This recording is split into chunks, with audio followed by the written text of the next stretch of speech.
What if the person you built your entire world with, your partner, through decades of harsh winters, relentless labor, and countless children, suddenly vanished? What if that happened when your own bones ached with age, your eyesight dimmed, and your strength faltered? How would you pick up the pieces in the 1300s? Number 1. The loss of fared history and memory. Old age in the medieval world, for those who reached it, meant a life woven thick with experiences. A medieval couple, especially one married for decades, had lived through so much together. They had seen plague sweep through their village, shrinking the population like a sudden frost. They had endured years of poor harvests where the constant gnawing of hunger was a familiar ache in their bellies. They had faced the anxiety of war, hearing rumors of distant battles, or seeing soldiers march through their lands, sometimes requisitioning food or livestock. They had witnessed the births and deaths of their children, the joys of new grandchildren, and the quiet sorrows of illness that stole loved ones too soon. When one spouse died, they took with them a massive chunk of that shared history. There was no photo album to flip through, no diary entry to reread, no recorded voice to hear. Memory was largely an oral tradition, passed down through stories told around the hearth, jokes exchanged during long evenings or quiet conversations. While working side by side, the surviving spouse was left with the immense burden of being the sole keeper of countless private moments. Who else remembered the specific biting wind during a harvest of 1298? Who else knew the exact shade of linen their eldest daughter wore on her wedding day? Who else could recall the precise way their youngest son used to sneak extra honey from the pot when he was a toddler? These tiny, seemingly insignificant details were the threads that made up the rich tapestry of a shared life. Without the other half of that memory-keeping duo, these memories became solitary, fading, like an unreinforced fresco. A widow, perhaps a peasant woman named Alara in late 14th century England, might sit by her fire, her fingers still busy with spinning wool. Her husband Thomas had been gone for a month. She would remember him grumbling about a stubborn ox during a particularly wet spring plowing season. She would almost hear his laughter at the antics of their grandchildren, but when she tried to speak of these things, who would understand the depth of their meaning? Her children might listen politely, but they were not there for those specific moments. Not in the way Thomas was. Her neighbors had their own lives, their own memories. The unique language of an old marriage filled with knowing glances, inside jokes, and shared sighs simply vanished. The loss was not just emotional, it was also a practical one. In a society where family history and lineage were vital, especially for the nobility or wealthy merchants, the surviving spouse might lose access to critical knowledge. Perhaps the deceased husband remembered the precise boundaries of a disputed piece of land, having walked it with his father and grandfather. Perhaps the deceased wife knew the exact details of a dowry agreement made decades ago, a fact that could secure or threaten the future of their children. Records were often sparse or poorly kept, making personal memory a crucial archive. Without their partner, the surviving spouse might find themselves navigating complex family relationships, land disputes, or business dealings with vital pieces of the puzzle missing. Consider a nobleman, Lord Osric, in his late 60s, who had lost his lady Eleanor. Their marriage had been a political alliance first, but over 40 years it had blossomed into a deep companionship. Eleanor had managed the household accounts, supervised the servants, and overseen the provisioning of the castle. She knew the names of every tenant farmer's children, the exact yield of every field, and the strengths and weaknesses of every domestic servant. She was the silent co-administrator of their vast estate. Osric, whose mind was still sharp, found himself constantly reaching for her knowledge. He remembered a debt owed by a neighboring knight, but Eleanor would have known the exact sum and the date it was due, having recorded it in her meticulous, if informal, system. He remembered a dispute over a fishing weir on their river, but Eleanor would have recalled the specifics of the old agreement, perhaps even a secret clause. Her memory was not just her own. It was an extension of his. a critical part of his governance now. That extension was severed. The lack of shared memory also affected the surviving spouse's sense of their own identity. For so long they had been a we, their life narrative was intertwined with another. When that other person was gone, a part of their own story felt lost, unverified, unshared. The jokes they had shared, the private gestures, the code words that only they understood, these became ghost whispers in the silence. The world seemed to shrink, becoming a place where only a portion of their true self could exist, because the part that was defined by the shared experience no longer had its audience, its co-star. The profound loneliness that descended was not just about the absence of a loved one, but the absence of the only person who truly knew the full, unvarnished chronicle of their life. From young adulthood, for the echo was gone. Number 2. Physical decline and wigability. Reaching old age in the medieval period was already a testament to resilience. It meant surviving childhood diseases, famines, plagues, and injuries without modern medicine. But even for these hardened survivors, old age brought inevitable physical decline. Eyesight dimmed, hearing faded, bones ached with persistent stiffness and strength waned. Mobility often became limited and chronic ailments were common.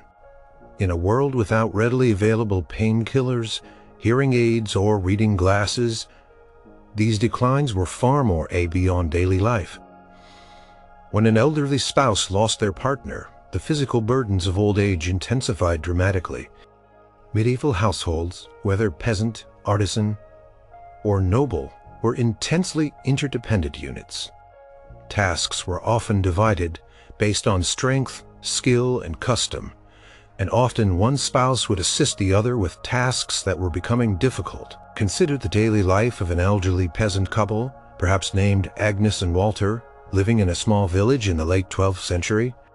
Walter, though stooped with age, might still fetch the heavy buckets of water from the well or split firewood for the hearth. Tasks that were increasingly difficult for Agnes, due to her severe arthritis. Agnes, even with her trembling hands, might prepare the simple meals, spin the wool, or mend their worn garments, tasks that Walter might struggle with due to his failing eyesight. They relied on each other to compensate for their individual weaknesses. When Walter passed, Agnes was suddenly left alone to manage the heavy physical chores. The well bucket felt impossibly heavy. The splitting of wood became an insurmountable challenge. The cold of winter felt more penetrating without Walter's presence to share the warmth or to ensure the fire was always stoked for a widower. The challenges were equally daunting. A man accustomed to his wife, managing the internal workings of the home from cooking to cleaning to mending clothes, would find himself adrift. In a society where most men, particularly those of lower social standing, were not skilled in these domestic arts, he might struggle with basic survival. Who would ensure his clothes were patched, his food was cooked, or his small dwelling kept tidy? If he fell ill, who would bring him water, change his bedding, or tend to his needs? A fall, a sudden fever, a debilitating cough, these common occurrences could rapidly turn fatal for an elderly person. Living alone, without the immediate care of a partner, a simple broken leg, which might be inconvenient for a younger man, could mean starvation for an older man unable to work or move without assistance. Even among the wealthier classes, physical vulnerability was a pressing concern. A medieval lady, even with servants, would still rely on her husband for certain protections and arrangements, especially if her own mobility or senses were failing. He might handle sensitive correspondence, oversee discussions with stewards, or ensure her personal safety within the often rough confines of a castle or manor house. When he was gone, she might find herself at the mercy of less scrupulous servants or ambitious relatives, her own physical limitations making her more susceptible to manipulation or neglect. A lord, even with squires and knights, would rely on his lady for personal comforts and care in his later years. She might be the one who knew the particular herbal remedy for his aches, or who ensured his favorite chair was placed by the warmest spot of the fire, or who read to him when his eyes tired. The general lack of advanced medical understanding meant that the elderly were already at higher risk. Without a dedicated gay porter, even simple ailments could escalate. There were no nursing homes, no assisted living facilities. Family was the primary, often the only source of care. If adult children lived far away or were preoccupied with their own families and struggles, the elderly surviving spouse could face extreme isolation and neglect. During periods of illness or severe frailty, the fear of dying alone, unhelped, and perhaps unconfessed, was a very real and terrifying prospect for many in the medieval period, where a proper death was crucial for the soul's journey. The loss of a spouse meant losing the most immediate, constant, and trusted source of physical support and care. A lifeline that was often taken for granted until it was suddenly, irrevocably gone. Number 3. Spiritual anxieties. Medieval life was profoundly shaped by Christian belief. The church was not just a building or an institution. It was the framework for understanding the universe, morality, and the afterlife. Death was not seen as an end, but as a transition to a different state of being, heaven, purgatory, or hell.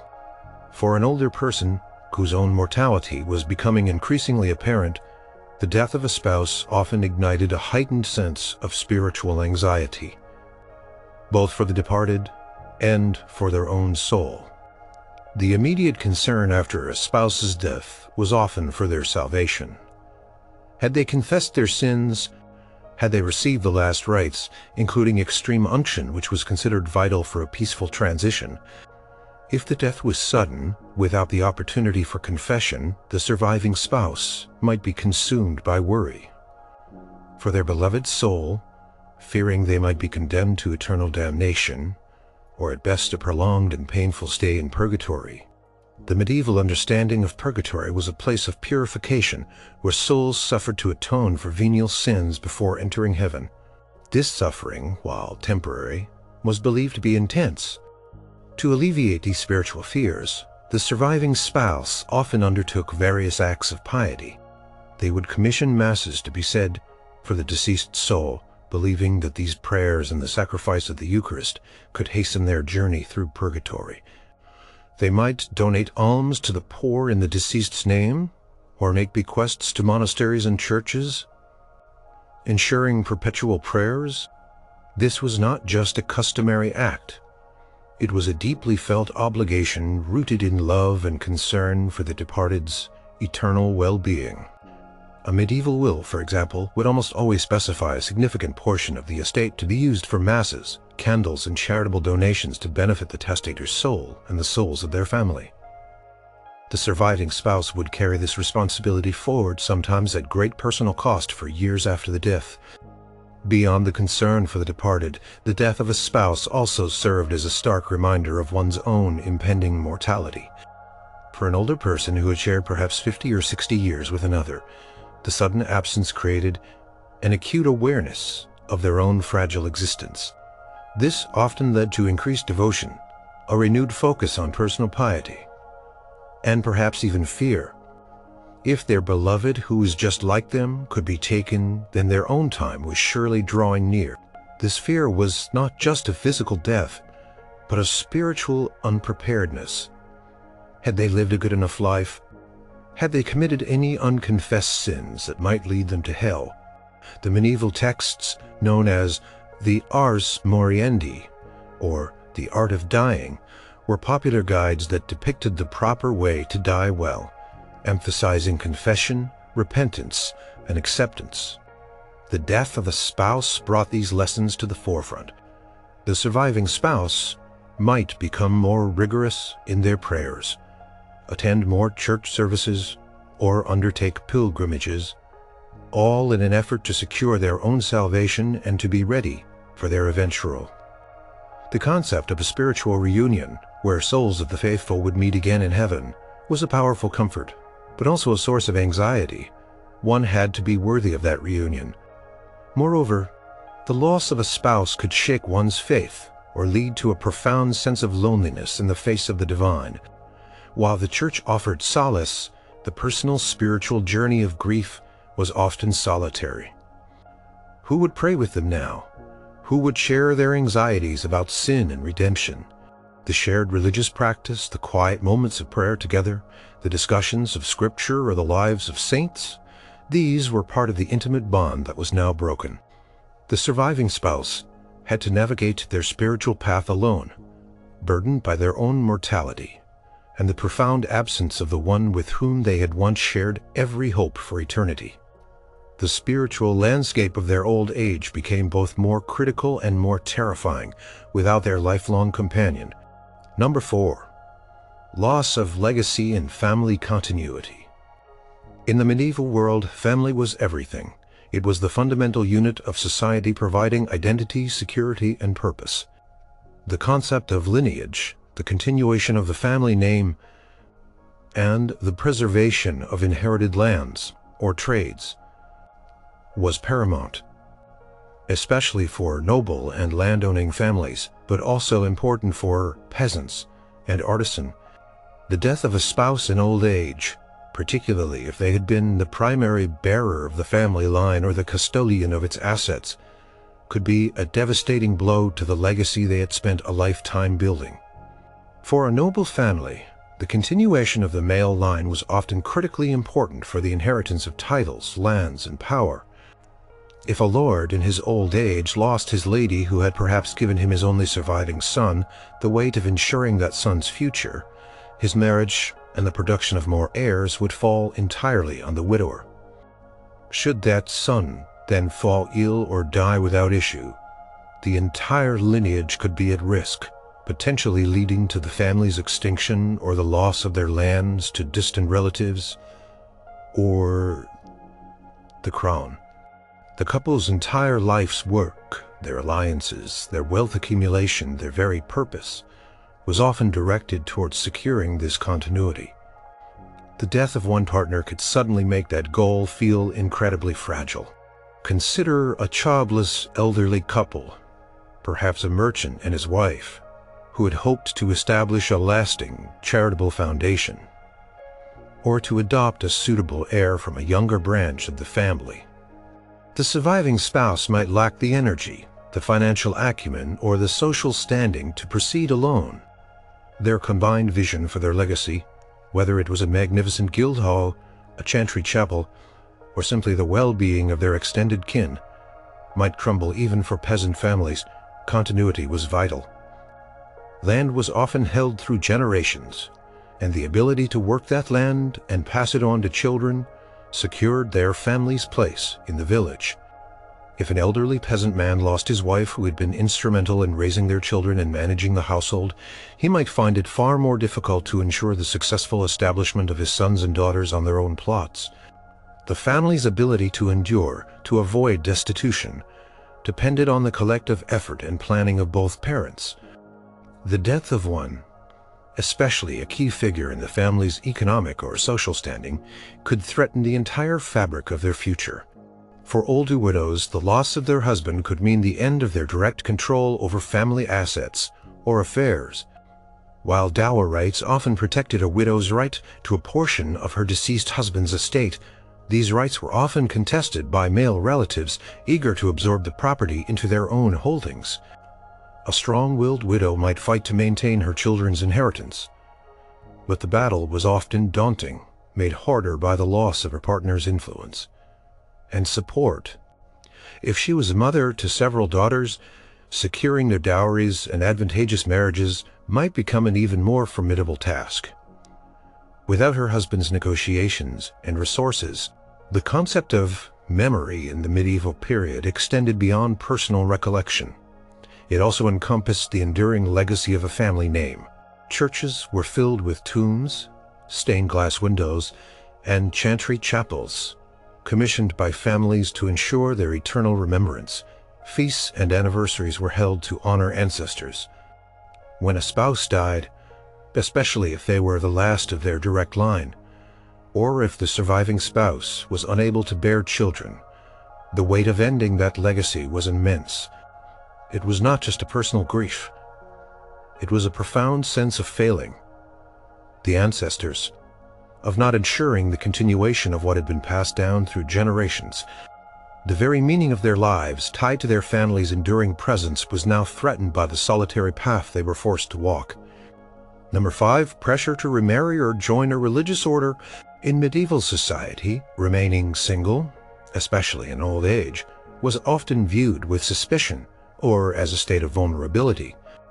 For a surviving spouse, particularly a widow, immense pressure could arise to remarry or, alternatively, to enter a religious order. These pressures were not always about personal desire, but often about securing economic stability, maintaining social standing, or fulfilling family obligations. For a medieval widow, especially one who inherited significant property or a dower right, she could become a valuable commodity. Powerful lords, kings, or even her own male relatives might exert pressure for her to remarry, often to consolidate lands, forge new alliances, or to simply ensure that her dower lands were managed by a man. The lady of the manor, as depicted in many historical documents, might find herself besieged by suitors or facing demands from her feudal overlord to take a new husband. This was particularly true for younger widows, but even older widows, especially those who were wealthy, were not entirely exempt from such pressures if their property was strategically valuable. Her agency in such decisions was often limited, and refusal could lead to loss of property or social ostracism. She might be forced to consider a marriage that offered protection and stability, even if it meant sacrificing personal happiness or independence.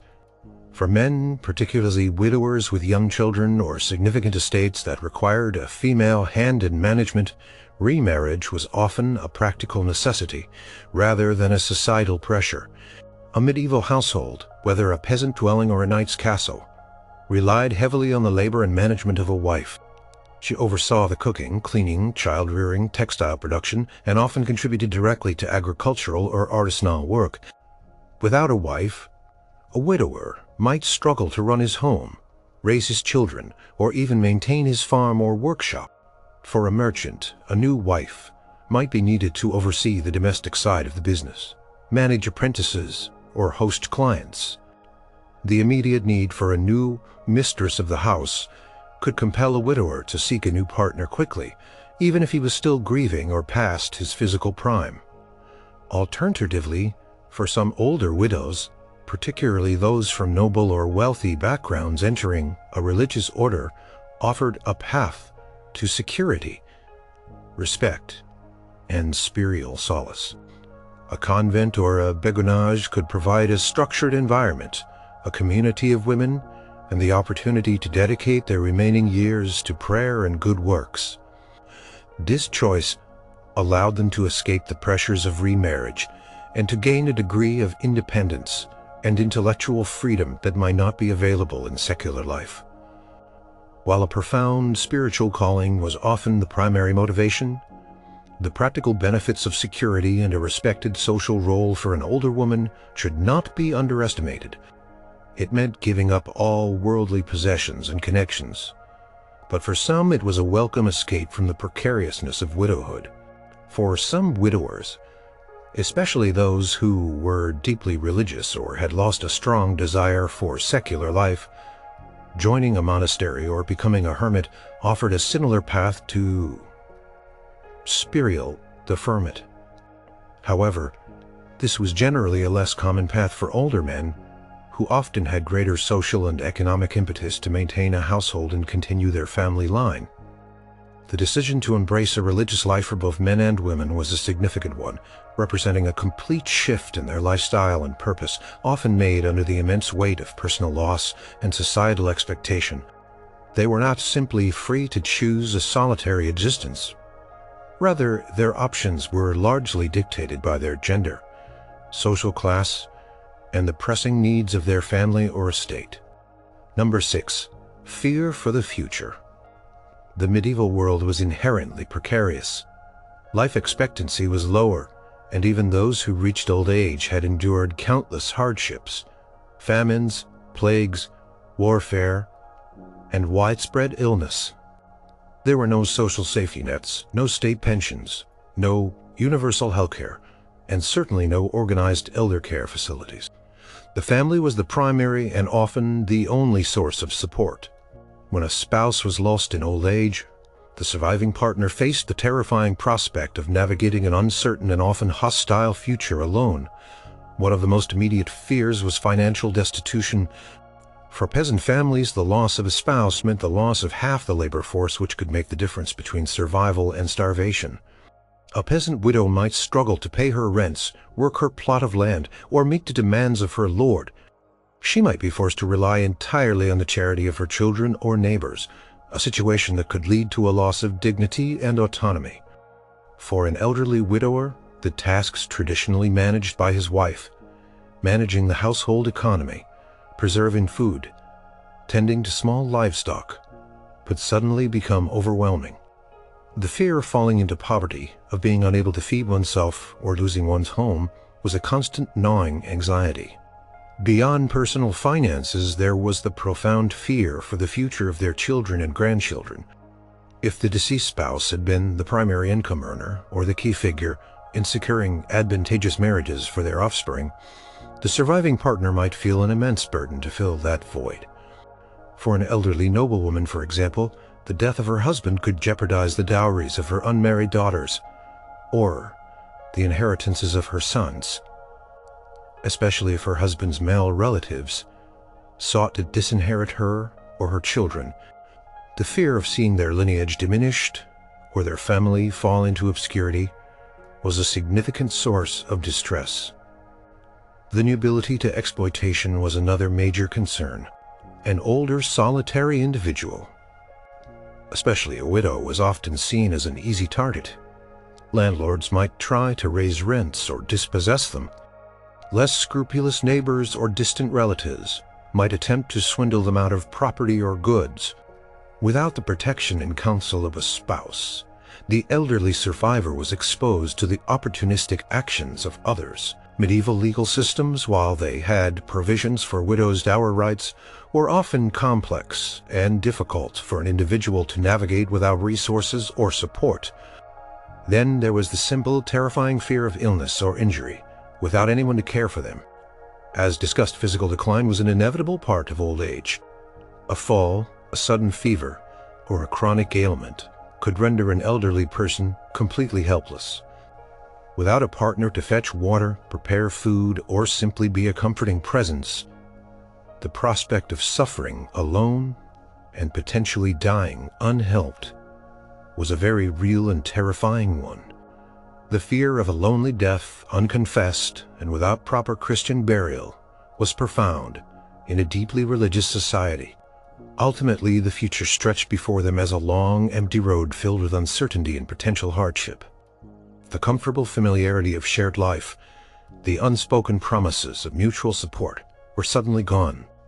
The surviving spouse was left staring into a void, burdened by their own aging body, and the stark reality of a world that offered little mercy to the old and solitary. Their anxiety was not merely philosophical, it was a deeply practical and existential dread about how they would simply survive the coming days, weeks, and years without their lifelong anchor. Number 7. Practical challenges of daily life. Medieval life, regardless of social status, was physically demanding and required a constant stream of practical tasks to ensure survival and comfort. Households functioned as integrated units with roles often divided and complementary.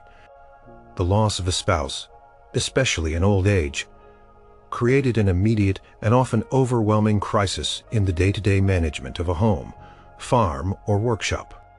For a peasant or artisan couple, life was a continuous cycle of labor.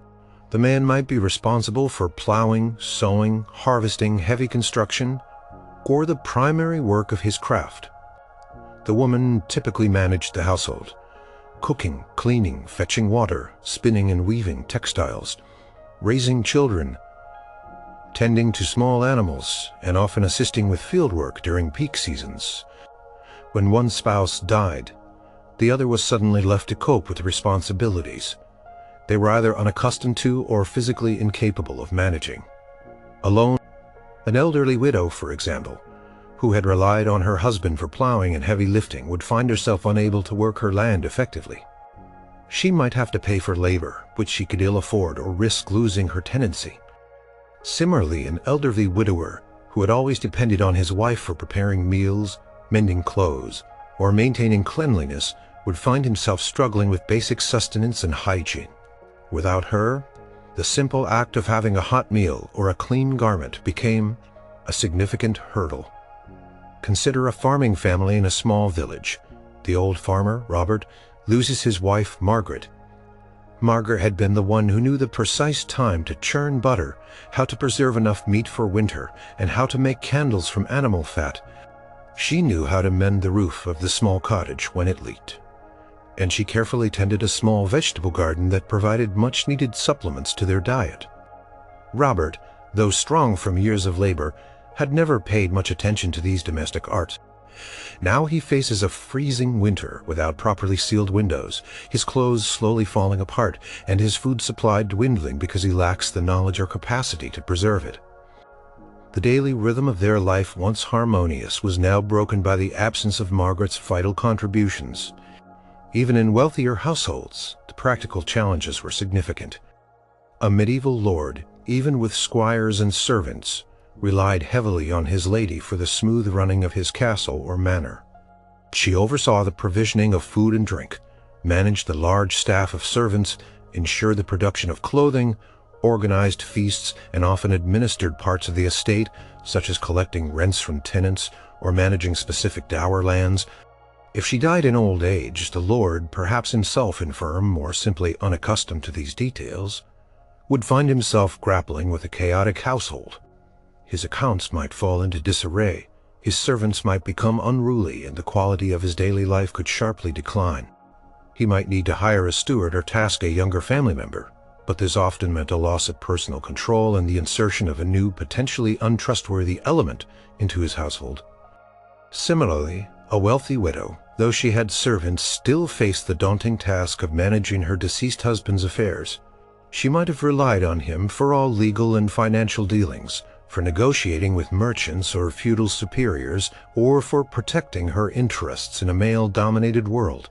Suddenly she would have to assume these roles, perhaps with little prior experience or understanding.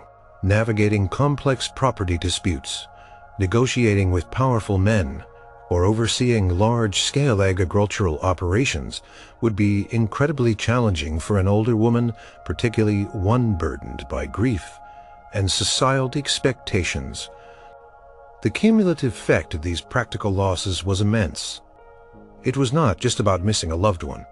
It was about the fundamental disruption of the entire system of their daily existence, from the smallest task of lighting a fire to the largest of managing an estate.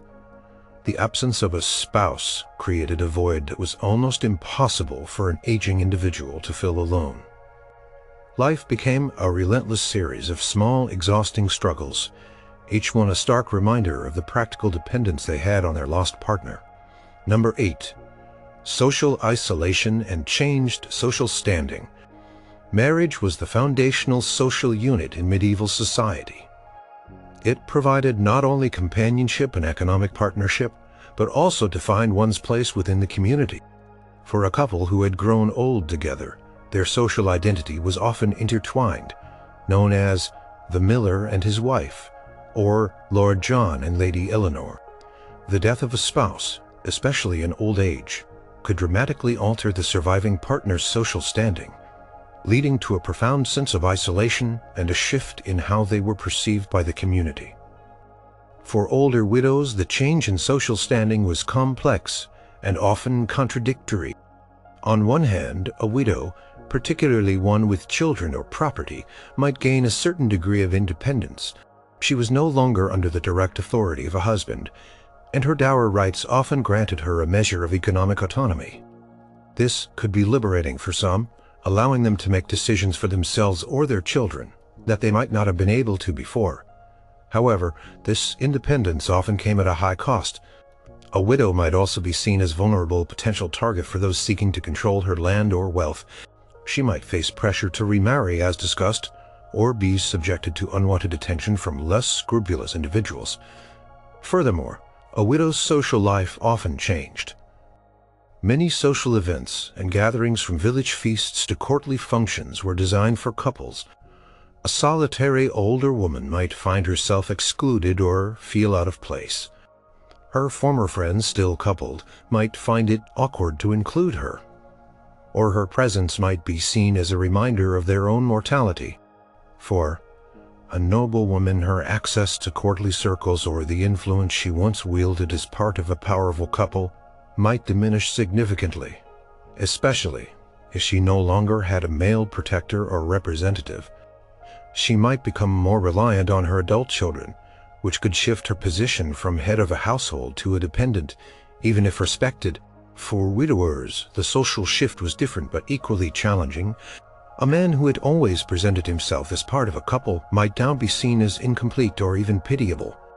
In a society where women were primarily responsible for domestic order and social graces, a widower might struggle to maintain the social life of his household. He might find himself excluded from female social circles, or struggling to host guests in the same way his wife once did. If he had young children, his struggle to manage domestic affairs without a wife could lead to a loss of respect or sympathy from his neighbors. There is also the simple loneliness of losing shared social connections. A couple would have had mutual friends, shared acquaintances, and participated in community events together. When one was gone, the other was left to navigate these social landscapes alone. The quiet conversations after a church service, the shared laughter at a village festival, the companionable silence during a pilgrimage, these shared moments which cemented social bonds, were now solitary. The social world, which had once felt expansive and welcoming, might now feel smaller, colder, and less accessible. Ultimately, the death of a spouse in old age meant not only the loss of an intimate partner, but also a fundamental redefinition of one's place in the social order.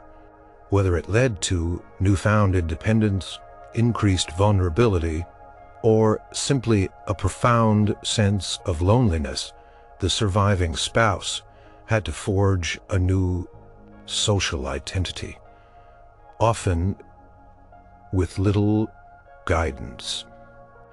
And in a world that often valued collogi for solitary individuals, the community which had once embraced them as a pair now saw them as a singular, often isolated figure, struggling to find their footing in a world designed for couples. Number 9. Financial instability. In the medieval period, economic survival was a daily struggle for most, and the household functioned as the primary unit of production and consumption. Marriage was as much an economic partnership as it was a personal one, with spouses often contributing complementary skills and labor. The death of a spouse in old age, therefore, almost inevitably led to significant financial instability for the survivor, threatening their livelihood and future security. For peasant families, who comprised the vast majority of the population, the loss of one partner meant the loss of half the labor force. A peasant household relied on the combined efforts of husband and wife to cultivate their land, tend to animals, and produce goods for subsistence or sale. If an elderly husband died, his widow, even with dower rights to a portion of the land, would struggle immensely to work the fields alone. Plowing, sowing, and harvesting were intensely physical tasks. She might be forced to hire labor, which would diminish her meager resources, or rely on the charity of her children or neighbors. If she couldn't meet her feudal obligations, such as rents or labor services, she could face eviction and complete destitution. Her ability to earn a living through spinning, weaving, or other domestic crafts might also diminish with age and grief, further exacerbating her poverty. Similarly, an elderly widower would find it difficult to manage a household without his wife's contribution. A medieval wife was not just a homemaker, she was a vital economic player.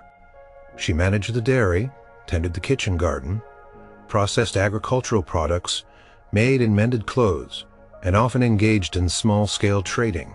Without her, the widower might struggle with basic sustenance, leading to a decline in health and ability to work.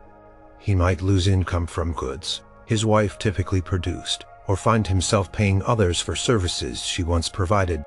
For artisans and merchants, the financial impact could be equally devastating. A husband might manage the workshop and apprentices, but his wife often handled the accounts, managed sales, or even ran a small shop. Her knowledge of customers, prices, and inventory was crucial. If she died, the widower might find his business disrupted, his record-keeping in disarray, and his ability to conduct trade severely hampered. A merchant widow, conversely, might face immense challenges if her husband had handled all the complex trade routes, contracts, and financial negotiations, while dower rights might protect her claim to some assets. Navigating the cutthroat world of medieval commerce without her husband's expertise and connections would be an arduous, perhaps impossible task. She might be forced to sell off assets at a loss or entrust her affairs to potentially unscrupulous agents, even for the nobility. Financial stability was precarious. While noble women typically had dower rights to a third of their husband's estate, these rights were often contested by male relatives eager to reclaim the land.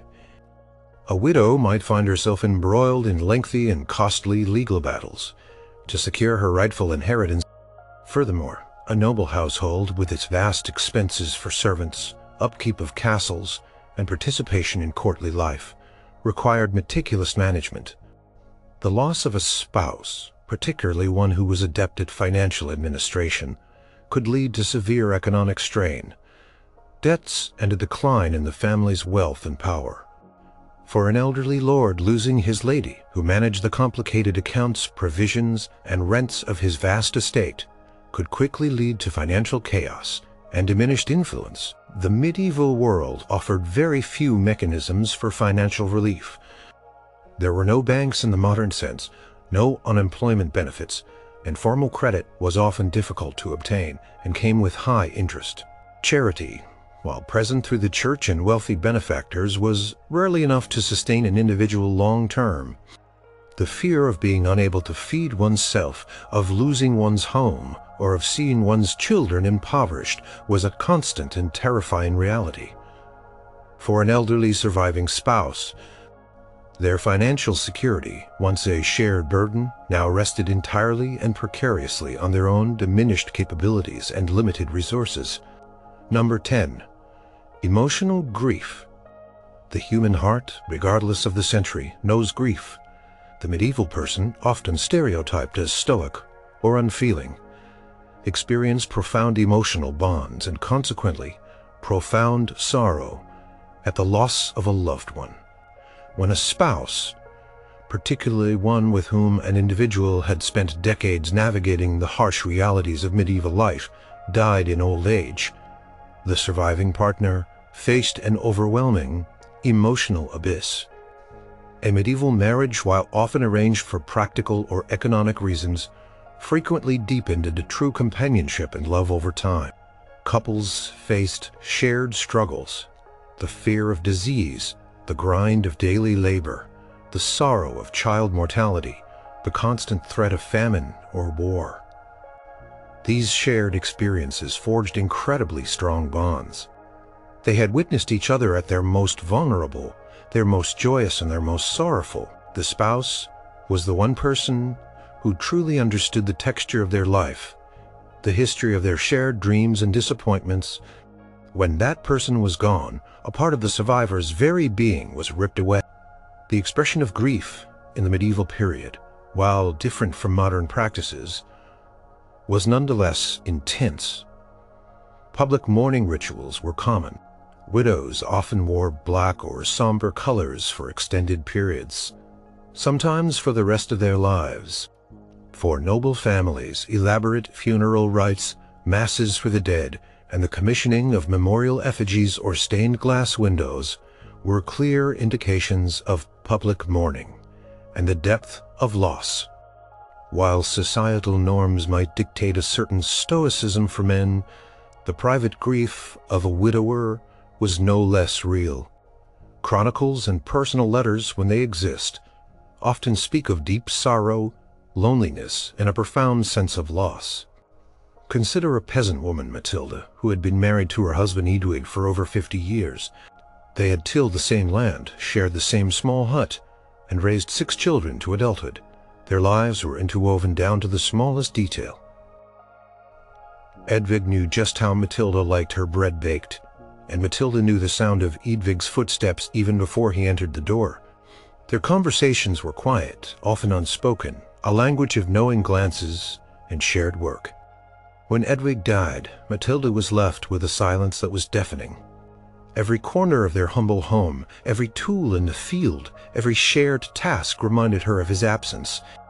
The quiet ache in her chest was not just for the loss of his physical presence, but for the loss of the shared rhythm of their existence, the comforting predictability of his being there. She might weep alone, pray for his soul, and continue her daily work, but the world would be a duller, lonelier place. For a noble or merchant widow, the emotional loss might be compounded by the rapid dissolution of their shared social world. While she had servants, the personal intimacy she shared with her husband was irreplaceable. He was her confidant, her partner in managing their estate, and the one person with whom she could truly be herself without the constraints of social decorum. The emptiness of a large castle or a bustling merchant home, once filled with their shared life, could feel vast and terrifying. She might find herself isolated within her own household, surrounded by staff, but desperately alone in her grief. There were no grief counselors, no support groups in the modern sense. While the church offered solace through prayer and community, and family members offered what comfort they could, the raw personal experience of emotional grief was largely navigated alone. Medieval society did not have the language or the mechanisms for prolonged psychological support. Grief was often seen as a spiritual challenge, to be overcome through piety and acceptance of God's will. While this offered a framework for understanding death, it did not diminish the crushing weight of personal sorrow. The surviving spouse was left not only with the absence of their beloved, but also with the unique loneliness that comes from losing the only person who truly knew them in all their complexities over a lifetime. It was a loss of a shared past, a shared present, and all the unspoken future they had envisioned together. This profound emotional void, a gaping wound in the very fabric of their heart, was perhaps the hardest aspect of all, overshadowing even the most pressing practical and financial concerns.